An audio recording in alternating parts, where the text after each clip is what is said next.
বাংলাদেশের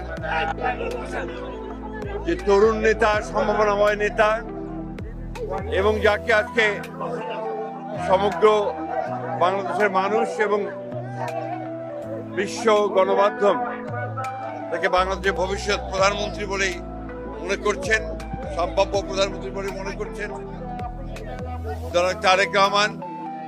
আপনারা সবাই জানেন যে গতকাল তিনি দেশে ফিরে এসেছেন এবং দেশে ফিরে এসেছেন একটা রাজকীয় প্রত্যাবর্তনের মধ্য দিয়ে। সমগ্র বাংলাদেশ তাকে সম্বর্ধনা জানিয়েছে, সমগ্র বাংলাদেশ আনন্দিত হয়েছে, উচ্ছ্বসিত হয়েছে। জনগণ তাদের প্রাণের প্রিয় নেতাকে ফিরে পেয়েছে। 2006 সালের পরে আবার আজকে এই 2025 সালের ডিসেম্বর মাসে 26 তারিখে আজকে আবার সেই নেতা, বাংলাদেশের স্বাধীনতার ঘোষক শহীদ প্রেসিডেন্ট জিয়াউর রহমান বীর উত্তম, যিনি তার পিতা, যিনি বাংলাদেশ জাতীয়তাবাদী দর্শনের জনক, সেই শহীদ প্রেসিডেন্ট জিয়াউর রহমান সাহেবের মাজারে আজকে তিনি জিয়ারত করতে আসবেন এবং এখানে তিনি পুষ্পস্তবক অর্পণ করবেন। তার সঙ্গে থাকবেন স্থায়ী কমিটির সদস্যবৃন্দ এবং নেতৃবৃন্দ।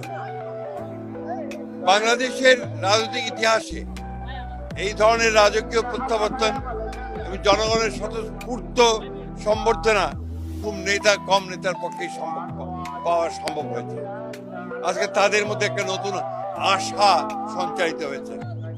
আর যে আশা স্বপ্ন তিনি গতকাল জনগণের কাছে তুলে ধরেছেন, তার একটি পরিকল্পনা আছে। তিনি মার্টিন লুথার কিং এর মতোই বলেছেন যে আই হ্যাভ এ প্ল্যান, অর্থাৎ একটি জনগণের উন্নয়নের জন্য, বাংলাদেশকে একটা সুদৃঢ় অবস্থায় নেওয়ার জন্য, একটি সুখী সমৃদ্ধ বাংলাদেশ নির্মাণ করার জন্য তিনি একটা পরিকল্পনা নিয়ে এসেছেন এবং সেই পরিকল্পনা তিনি ইনশাআল্লাহ জনগণের স্বতঃস্ফূর্ত সমর্থন নিয়ে তিনি বাস্তবায়িত করবেন।